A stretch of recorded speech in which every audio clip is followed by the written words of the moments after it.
তুই চৌধুরী গ্রুপের এগেনস্টে টেন্ডার জমা দিস। তুই জানিস না আমি এক কথা দুইবার বলি না, আর যদি দ্বিতীয়বার কথা বলিও সেই লোকটা কোথায় থাকে?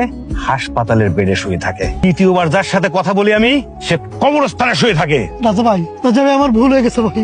আমি আজই টেন্ডার উঠাই নেবো ভাই। আমি বুঝতে পারি যে আপনার বাবার টেন্ডার ফেলাইছে ভাই। আজকে তোরে আমি ছাইরা দিলাম না। শোন, বাড়িতে গিয়ে একটা পশু জবাই দিবি, কারণ আমার হাত থেকে যে একবার ফেরত যায় সে সুস্থ ভাবে যায় না, বাড়ি ফেরত যায় না। তুই একমাত্র ব্যক্তি যে কিনা বাড়িতে যাচ্ছিস। মা দোয়া করবেন। তোমাকে আজকে অনেক খুশি খুশি লাগতেছে। বাবা আজকে আমার জন্য অনেক একটা খুশির দিন। আজকে আমার কাছে মনে হচ্ছে আজকে ঈদের দিন। কি হয়েছে বলো তো? আজকে আমরা 50 কোটি টাকার যে টেন্ডারটা সেটা পেয়েছি। 50 কোটি টাকার টেন্ডার আমরা পেয়েছি? হ্যাঁ বাবা, আমরা পেয়েছি। কিন্তু বাবা প্রজেক্টটা পাওয়ার পরেও আমাদের আরো 10 লক্ষ টাকা খরচ হয়েছে। 10 লাখ টাকা কেন, 50 লাখ টাকা খরচ হোক, তাতে কিচ্ছু যায় আসে না, কিন্তু কাজটা তো আমরা পেয়েছি, তাই না? বাবা, এই টেন্ডারটা পাওয়ার জন্য তোমার জামাই যেই কষ্ট করেছে, ফাইনালি আমরা টেন্ডারটা পেয়েছি। আমরা সাকসেস বাবা। তোমাকে আমি সবসময় আমার নিজের ছেলের মতোই মনে করি। আমার নিজের ছেলেরা যদি তোমার মতো হতো, তাহলে আজকে আমার ব্যবসাটা কোথায় গিয়ে দাঁড়াতো। আমার ব্যবসাটা তোমার নিজের মতো করে গুছিয়ে নাও। ঠিক আছে বাবা, আপনি শুধু আমার জন্য দোয়া করবেন, আমি যেন ঠিকভাবে আপনার ব্যবসাটা দেখতে পারি। ঠিক আছে বাবা, তাহলে একটু অফিসে যেতে হবে, আমি যাই। একটা কথা শুনতাম না, পর কখনো আপন হয় না। মাঝে মাঝে মনে হয় যে আপন কখনো আপন হয় না, মাঝে মাঝে পর হয়ে যায়। কি উল্টাপাল্টা কথা বলো। আমার কথা তোমাকে উল্টাপাল্টা লাগবেই। তোমার ছেলে তোমার কাছে হীরার টুকরা।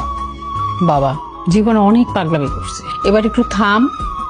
বিয়ে করছিস, ঘরে বউ আছে, একটু বোঝার চেষ্টা কর। তোর বাবারও তো বয়স হয়েছে, তোর বাবার ব্যবসাগুলো একটু দেখ। তুই না দেখলে কে দেখবে? তুই ছাড়া আমাদের কে আছে বলতো?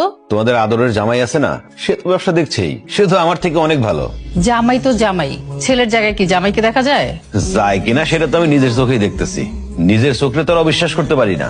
আমি আবারও বলছি, মাথাটা ঠান্ডা কর, পরিবারের দিকে একটু নজর দে, নিজের দিকে যত্ন নে, একটু মায়ের কথা ভাব। এখন বউ আসছে ঘরে, বউর কথা ভাব। আচ্ছা, তুমি ওষুধ খাইছো? হ্যাঁ খাইছি। মা, অনেক রাত হয়েছে, যাও তুমি ঘুমিয়ে পড়ো। এত রাত পর্যন্ত জাগবা না, তোমার না বলছি শরীর খারাপ করবে, যাও। আচ্ছা আমি গেলাম, তুইও তাড়াতাড়ি যা। একটা জিনিস কি ভেবে দেখেছো তুমি? কি জিনিস বলো তো? এই যে এত কষ্ট করে ব্যবসাটা বড় করতেছি, আর 2 দিন পরে তোমার ভাই সেই ব্যবসার মালিক হয়ে যাবে। আমার ভাই মালিক হবে মানে? তোমার বাবার পরে তোমার ভাই যদি এই কোম্পানিতে বসে তখন কি হবে? সেই তো মালিক হবে। আর আমি যে এত কষ্ট করে কোটি কোটি টাকার প্রজেক্ট নিয়ে আসতেছি, আমাদের লাভ। আরে আমাদের লাভ কি মানে? টেন্ডারের কথা বলে যে 2 কোটি টাকা নিলাম, পুরাটাই তো আমরা মেরে দিছি, আমাদের লাভ না?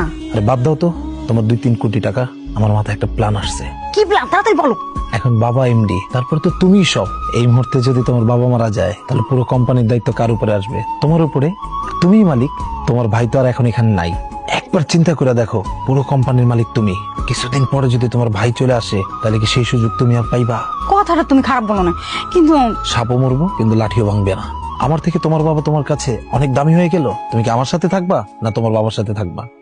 আরে বাবা, আমি কখন বললাম যে আমি বাবার সাথে থাকতে চাই? তুমি তোমার সব। যদি তোমার কথা সত্যি হয়, তাহলে এখন থেকে আমি যা যা বলবো তুমি তাই করবা। তোমার ভাই দায়িত্ব নেওয়ার আগেই তোমাকে এই কোম্পানির মালিক হতে হবে।